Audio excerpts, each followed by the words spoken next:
Welcome into another hour of CBS Sports HQ. Jeremy St. Louis alongside fantasy football expert Dave Richard. It is 5 p.m. Eastern time on Friday, so as you're getting those lineups ready to go for this weekend's action, Week 8 in the NFL, injury reports coming out late in the day, and we're here to give you a super fantasy injury update, we'll call it. It's a big one. There's a ton of stuff going on and a lot of players that are getting hurt, and it's been all week long. First it was Jamar Chase, and when there's one big piece of news, there's another one. Yeah, we're going to start with that big piece of news. Deebo Samuel is out for this weekend for the San Francisco 49ers. Did not practice all week. I mean, this is a big. I mean, you're dealing with bye weeks at this point, so you're kind of moving puzzle pieces. But when you start losing guys like Deebo Samuel that are cornerstones of your team, these ones are hard to fill. They are really hard to fill because Deebo Samuel's so productive. And if you think it's bad this week with the bye weeks, wait till you see next week when there are 6 teams out on bye. Okay, so let's just talk about it first with the 49ers and what they're going to do. With no Deebo Samuel on the field,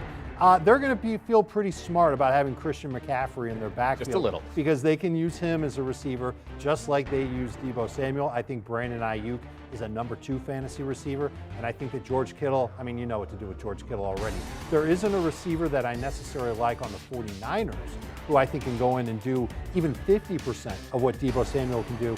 It would be somebody like Ray McCloud or Jawan Jennings. Really wouldn't want to trust either of those guys unless I was desperate. But if we could get that list back up of wide receivers that are out there on the waiver wire, this is in CBS Sports League. Wan'Dale Robinson has been the talk of the week at wide receiver. I would love it if you could get him. He's still out there in about 30% of leagues, probably mostly 10-team leagues where you can find him. But the rest of this list, Josh Reynolds, Darnell Mooney, the number 1 receiver for Chicago, the way that Justin Fields has been throwing the football, feel a little bit better about him. Marquise Goodwin is replacing DK Metcalf in Seattle. That's not an apples-to-apples, one-to-one type of replacement. Goodwin is small, he's fast, he's a lot like Tyler Lockett, but he can make big plays downfield. That's what Geno Smith has been specializing in this year. Donovan Peoples-Jones, the matchup against Cincinnati, not the worst in the world for him. He's given you at least 9 full PPR points each of the last 4 weeks. The last 2 names on this list, Jeremy, I think people need to stash these guys and maybe even start them.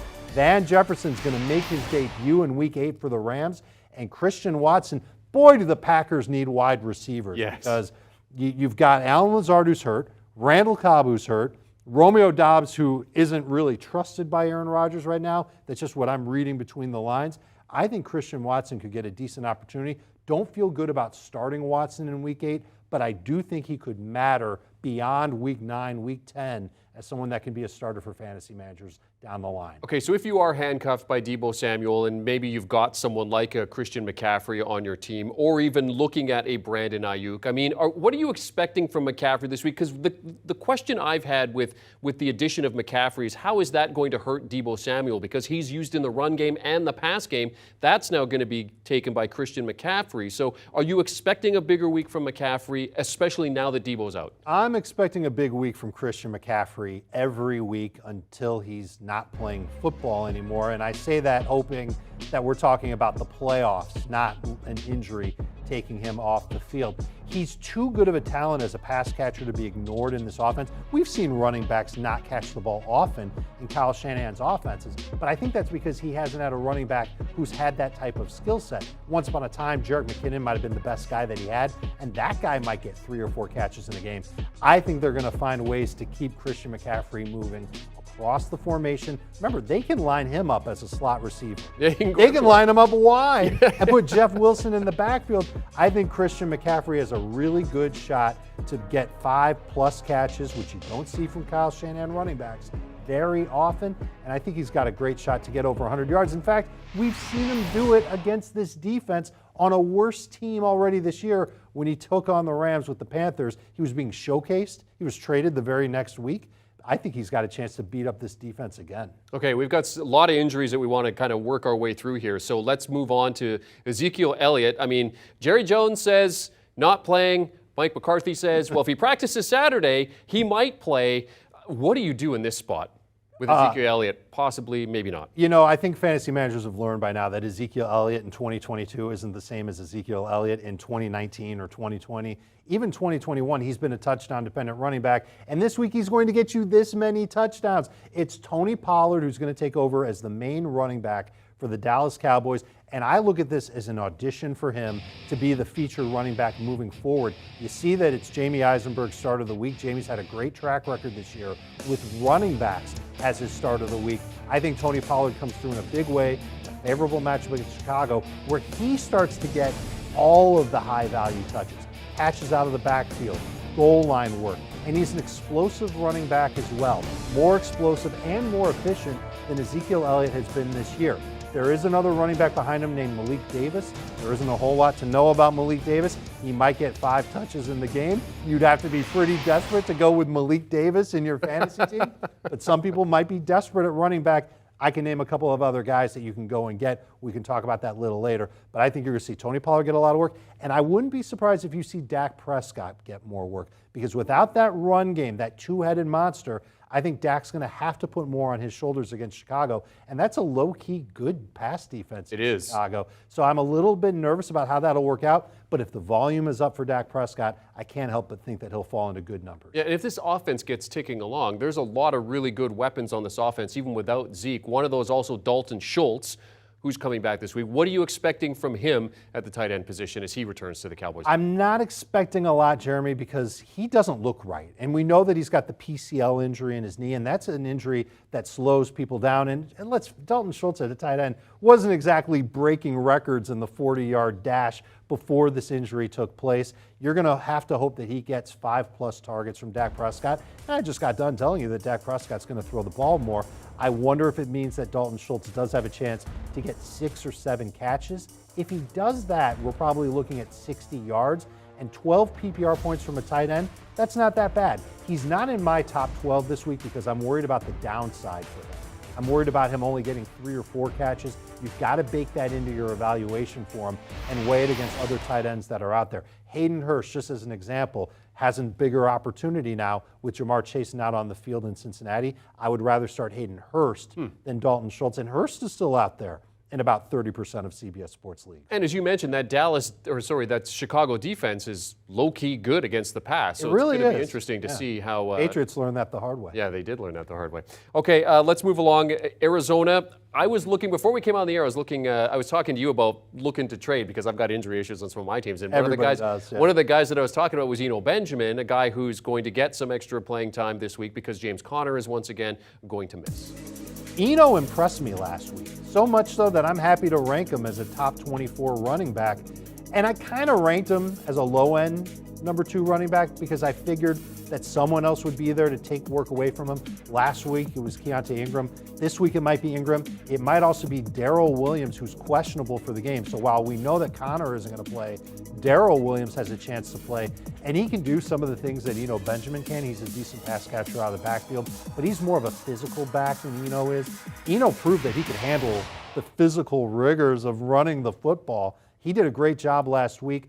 I think you could go back to him this week, probably bring down the expectations. I don't think he's going to come through with 20 PPR points again, but I certainly wouldn't mind taking the chance on him in a matchup against Minnesota that could be pretty high scoring. And it's going to be in a dome, too, so you're not going to have to worry about weather or anything like that in Minnesota. Outside, you certainly will. Minneapolis this time of the year, still beautiful. All right, so James Conner's going to miss because of ribs. Let's talk about another running back. Carolina is going to be without Chuba Hubbard. The pride of St. Albert, Alberta in Canada is going to miss the game this week. I knew you'd bring that up. Of course. I gotta hype up my Canadians. Of course. But Chuba Hubbard not Represent. there. Had the good week last week, so that means Deontay Foreman is the guy. Deontay Foreman's going to be the guy, and I think you start him with better expectations than what we have out there for Eno Benjamin because I don't think the Panthers want to put too much on another running back's plate. They've got a third running back named Raheem Blackshear, smaller, faster guy, small hands though, and certainly not as experienced as Foreman. And Foreman acquitted himself really well last week against Tampa Bay, and that's supposed to be a tougher matchup than what he'll have this week against Atlanta. Atlanta's run defense has actually started to come alive over the past few weeks, but the one thing they're giving up, Jeremy, are touchdowns. And Foreman didn't get a chance to get one of those short yardage touchdowns last week. In fact, the Panthers didn't even run a single play inside the 10 last week. So if they get that opportunity this week against the Atlanta Falcons, you know Foreman's going to be there.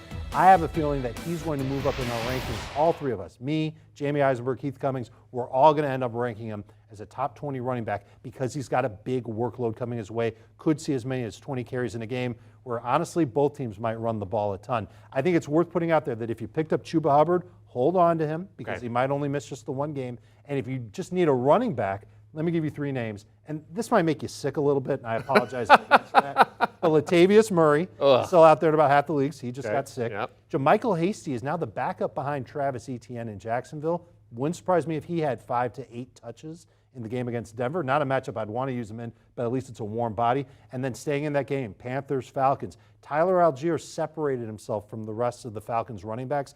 I expect Cordero Patterson back next week. This week he's not going to play. He can't. He's on IR. Algier could be the running back to go and get, and he's out there in about 35% of leagues. All right, let's talk about Jamal Williams' situation in Detroit. It looks like, he's been great as a fill-in, but obviously DeAndre Swift is the guy that you want back. He is expected to return versus the Miami Dolphins this week. Good news for Swift owners. And it's good news for the Lions, too, because their offense looks like they're going to be as close to full strength as they can get because they've got Swift back, they've got Amon-Ra St. Brown back. We don't know about Josh Reynolds. He's a questionable side, but we'll see. Jamal Williams will contribute. TJ Hawkinson will be there. It makes Jared Goff an interesting quarterback to consider if you're dealing with not having Patrick Mahomes, not having Justin Herbert this week. But as far as these 2 running backs go, DeAndre Swift is the one you're going to want to start. He's got so much upside, not only as a runner, but as a pass catcher out of the backfield. The Lions still have, I think, one of the better offensive lines in the league. And I know that the coaching staff doesn't want to lean too heavily on DeAndre Swift, and that's where Jamal Williams comes into play. It's maybe a low-end flex. I think you're kind of hoping that Williams scores, but Swift can score from anywhere on the field. He's good for 4+ catches, and he's got a good rushing average to go along with it. I think he's absolutely somebody that fantasy managers start with confidence as a top 15 running. And interesting you mentioned Jared Goff, too. This Miami pass defense, not great. So They're hurt. They're hurt really bad. Yeah. They're probably going to try and blitz the snot out of Jared Goff. If it works, then you're going to see a game like Jared Goff had last week, and that's 1 point, and you're going to cry.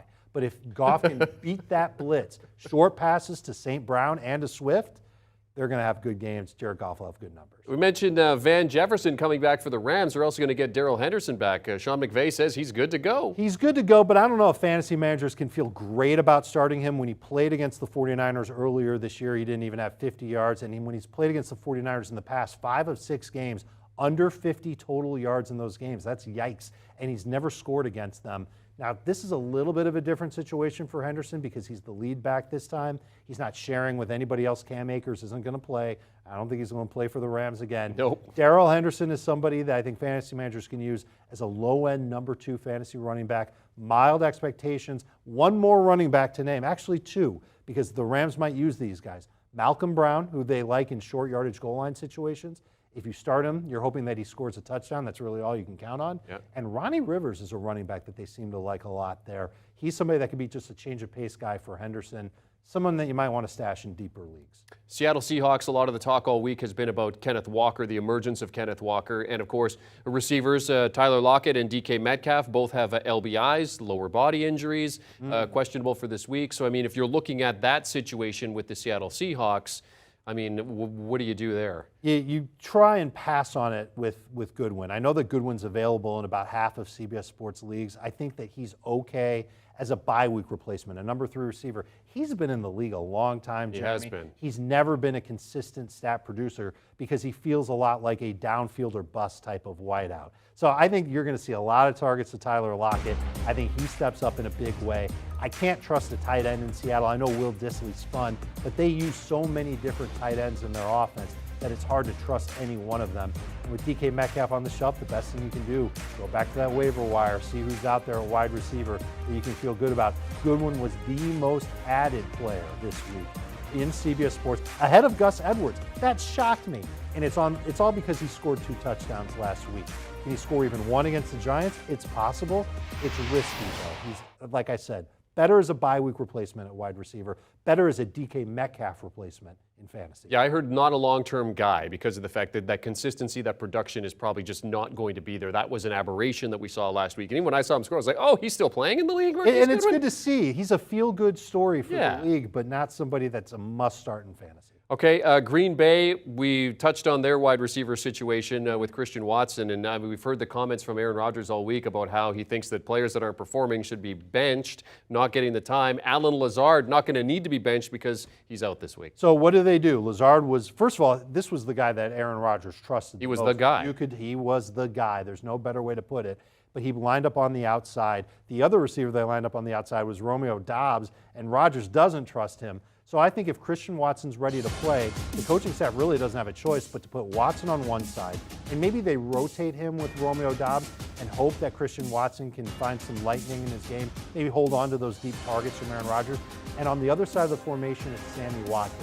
And Watkins, speaking of guys who are still in the league, yeah. Sammy's still here, and he's got a revenge game this week against the team that drafted him in the Buffalo Bills. Right. I don't feel good starting Sammy Watkins unless you're looking for, I'll be generous, 8 PPR fantasy. Wow, Dave. I think that's... Well, the projection's 3.7, so... Right.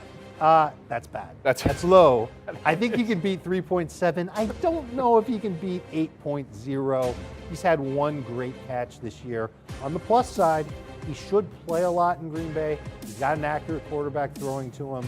They're going to be chasing points. Maybe he does fall into some decent numbers. Maybe he does beat me and get more than 8 points. Beat my projection. Not actually beat me. That would hurt. Yeah, it's going to be. It's going to be interesting to see how they handle the Buffalo Bills, double-digit favorites or double-digit underdogs. Pardon me, for the first time in Aaron Rodgers' career. Here's a spoiler: they're not gonna. It's going to be a big Buffalo win. Yeah. Okay. Let's go along to Brandon Cooks next. A late addition to the injury report with a wrist injury for him. Yeah.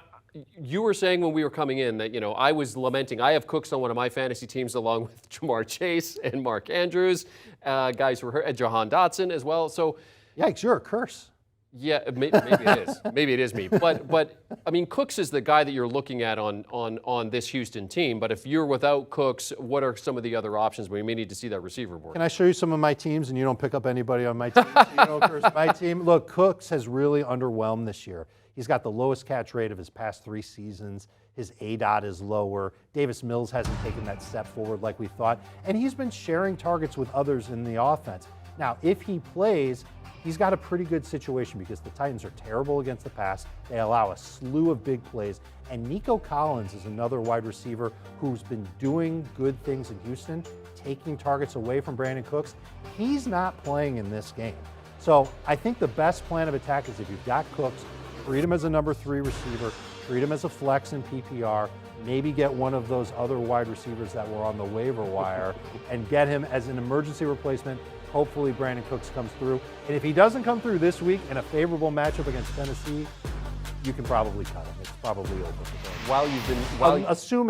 Assuming he doesn't get traded first. Yeah, and that's a very real possibility. His name's been popping up. As you were talking, I put in a claim for Van Jefferson. So smart. Let's hope that I can get the that. The Rams need somebody who can win downfield. Exactly. Besides Cooper Kupp, I've heard he can do that. He's good. He's not good. bad. Allen Robinson, not so much.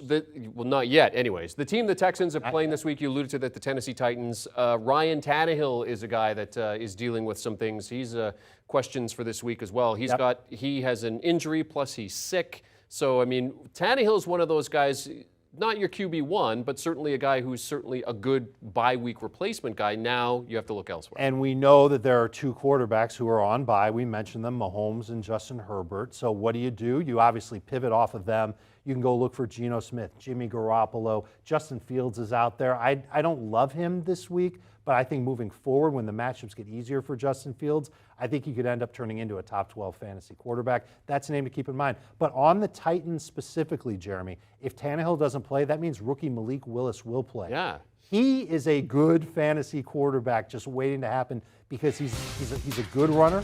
He's a strong player. He's smart about when to run and when not to run. The biggest weakness in his game is accuracy. And obviously he's a rookie. That's something that he's got to work on. But he's got a strong arm and he can make things interesting in that Tennessee offense.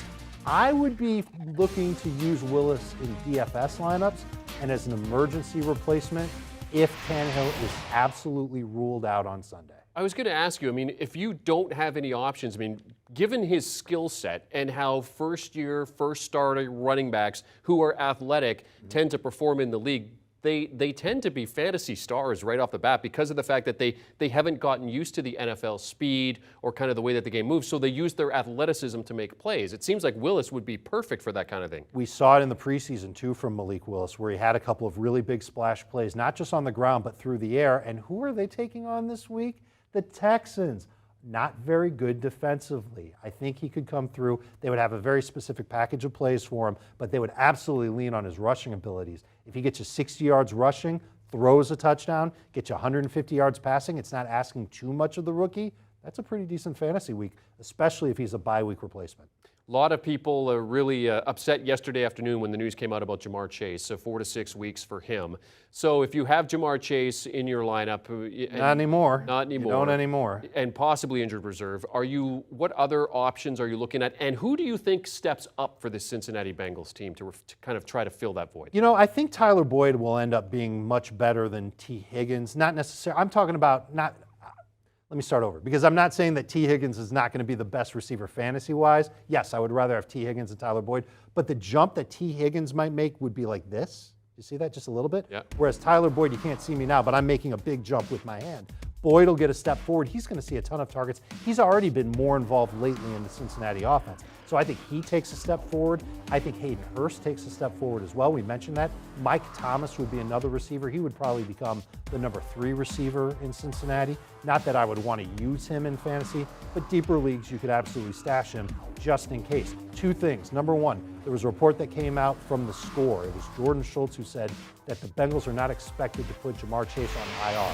That's huge news for the fantasy managers who have him and were thinking about trading him. Now you know that there's a chance that maybe he only misses 2 games, 3 games. We'll have to wait and see. But I've said it before on this set, I'll say it again.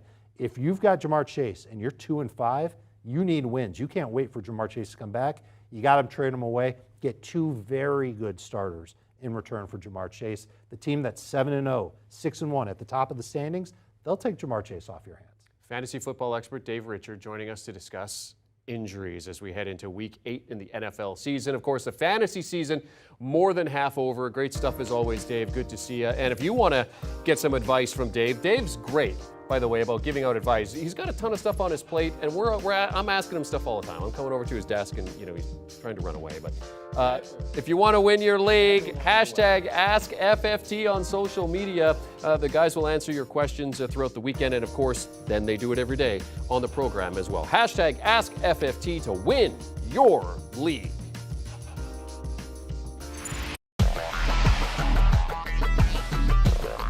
Do you want a sports network that delivers everything that matters about the game? The highlights, the picks, the instant analysis, no yelling, no fake debates, no politics.